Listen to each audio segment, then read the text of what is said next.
So last thing let's talk about here is why campaigns fail. And I've alluded to some of these already.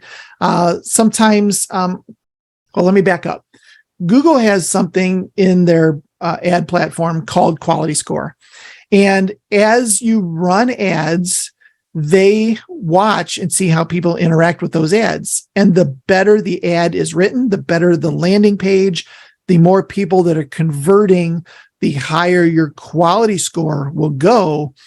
And over time, as we see in this example, it could be that even though a competitor says, I'll bid $3 and a penny every time somebody types in this phrase, Google will actually show the cheaper option, the $1.61, because they know it's more likely to convert. The ads are written better, landing page is written better, everything is streamlined.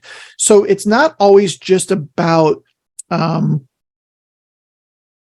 the most money at the wall, right? There is an auction process. There is especially this quality ads piece, quality score that's very, very important. So the other thing that people do, and I mentioned this earlier, is they only run one campaign, and they put every keyword in every single ad and try to just run one campaign for everything. Not a great use of your money. That's definitely a great way to blast through a budget quickly. The ads don't match the landing page. This is my really, really good Photoshop skills here of a blind going to a page about shutters. Isn't that fancy? That's as good as it gets when it comes to me in Photoshop. But the idea here is the ad that they clicked on doesn't match what happened when they landed. That ad sent really needs to match. Here's a big one. No obvious next step. They land on the page. They don't know what to do. Back to my example of wanting to get a quote for air duct cleaning. When I clicked that, it threw me to the messenger, and it had nothing to do with anything. And there was no call to action. There was nothing for me to do next. I didn't even know what to do. I put in the word quote and nobody ever replied. So make sure you always have an obvious next step. That typically is some sort of a button to schedule an appointment, or click here to call us, something like that. Here's another one, too many choices. We talked about this earlier. This is really bad when you're sending people to your website instead of a landing page. People don't know what to do, and they end up doing nothing. That ends up to be the choice that they make from that. So having too many choices can really kind of work against you as well. Wrong landing page. So in this example, no matter what the keyword, you're just dumping them to your homepage. Not the best use of your money.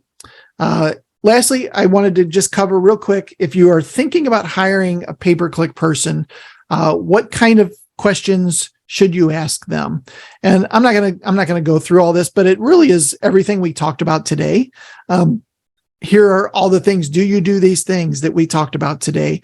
If anybody wants a copy of this, just reach out to me. My email's in the chat there. Reach out to me and I'll send this over to you so that you can ask these questions.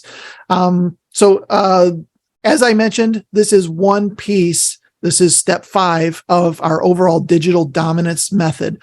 Lots of different pieces to a very successful campaign. This happens to be step 5. But all of these things need to be done, and they really should be done in this order. So a lot of times people will start with pay-per-click, right? Well, I just want to start running ads and getting leads. Well, you really need to have a website. And the reason you need to have that is because overall quality score is going to be judged on that. So it needs to be working well. It needs to be optimized for Google. It needs to be sending the right signals. Then your local SEO, having your reputation management in place. So starting to get reviews, things of that sort. So there is a process to this. You can't really just pick and choose. I mean, you can, but you're probably going to blast through your budget fairly good. So